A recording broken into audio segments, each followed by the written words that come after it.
When Daddy left me. When Daddy left me. Hello, y'all. I'm Diana Brienne. Well, many of you have heard my stories before, but with 7,000 videos and so many new friends and people, periodically I share some of my stories from my life, and I kind of decided to go over some of the stories of my life. And this one has to do with when my mom and dad got divorced when I was probably 3 years old. Now, my daddy was in my life until I was about 5 and a half on a regular basis. He was there because we lived in a very small town. So he essentially stopped by every day, and I would go to where he lived, which was just right up the holler, as we called it. He actually moved into one of those Airstream trailers and put it by a creek, or a crick as we called it, like a little river. And I loved going there. I loved going there. And sometimes he'd play, I don't know if it was poker or cards with his friends, his buddies, and I would be playing out there in the beautiful woods that surrounded it. And so I remember those good moments. And I remember my daddy, he got himself a girlfriend, and her name was, what was it? Peggy. And I loved Peggy. She was so wonderful. And later my mom and Peggy became good friends after my daddy broke up with her and left her for another woman. But anyhow, I loved my daddy. And he had a red truck. And it was like a 1957 red truck, probably the year I was born. And I would chase his truck every time he left. I would chase it down the road. I would just chase it, run after my daddy. And then my daddy married a woman that didn't like me. She did not like me. She tolerated my brother and sister, but she did not like me. And I even remember her coming down and banging on the door one time at where my mom and I lived. And she came in there and she was yelling and screaming and threatening my mom, from what I remember. And as probably a 5-year-old or 6-year-old, I ran out with the vacuum, the kind of vacuums that have a hose attached to it, and you pull it. And I shook that hose at her. And I said, "You get out of here." And I spit on her, which was terrible to do, I know. But she was threatening my mama, and I was so scared. Well, she left in a huff, and she told my daddy not to see me again, what I had done. And my daddy didn't see me anymore. I had gotten sick. I had about 102 or 3 temperature. I was very sick. And my mama called daddy at his work, and he said, "I'll be there. I'll be there as soon as I get off of work." And I was so counting on him being there, and he didn't show up. And after that, for the longest time, I turned away from daddy. I had nothing to do with him. I rejected him because I didn't want that pain of rejection anymore. But he didn't really bother to call much or anything like that. But if he did, I didn't respond.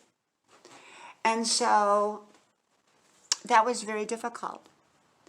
And so that kind of affected, or truly did affect, my relationships in my future. And I'll tell you about that. And something that I had to later acknowledge and overcome. And I did. I overcame that, but later in life. So as a teenager, my dad remarried again, and he married a wonderful woman, and she liked me. And so I reestablished a relationship with my daddy probably when I was about 15 or 16, after the damage had been done. But I reestablished it, and he was wonderful. I loved him. I loved him. Now, he was not my biological dad. I've told this story too. During this whole process of my mom and him breaking up, that they were still legally married, my mom had a relationship with a man that actually ran away with me when I was like 3 years old. He stole me, so to speak, literally.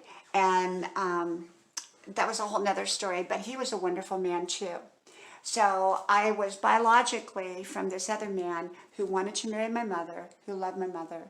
And he was a wonderful man, and actually he was a wonderful man. So I actually had daddy, whom I loved. And I had this man that I would go visit with my mom to his work, and he'd come out to the car, and he'd always bring me candy or give me change, money. And I always liked this man. As we sat there, he and my mom would talk, and I would sit in the back seat and eat the candy, you know. And I always said, Mama, who is this man? Who is this man? I wasn't to learn till years later that he was my biological father. And I got in touch with him when I lived in Europe, even though he lived back in the States. And, you know, I wrote him a letter. But before I got back, he died. And so I really never got to make that full connection. And yet I had my daddy, and later daddy passed on. But we had already reestablished a relationship, and it was a great relationship with daddy.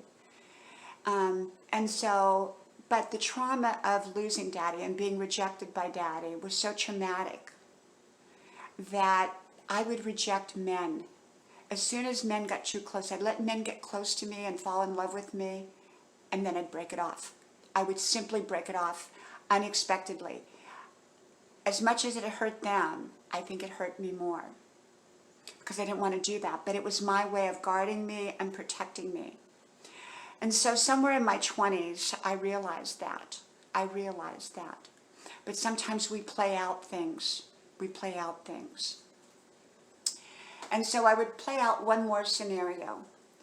As I talked about, it's called the Palm Springs divorce. I got married in my 20s. I was very young. And I married a very successful man. The marriage was very short-lived. And he loved me passionately. He truly loved me. He was a wonderful, amazing man. But he had a whole story of his own that affected our life. And maybe I'll tell that story again, or you can go back and look at Palm Springs divorce. And just like I used to run after my daddy's truck, when he pulled out in his Mercedes and pulled away to leave me, he said, I love you, goodbye.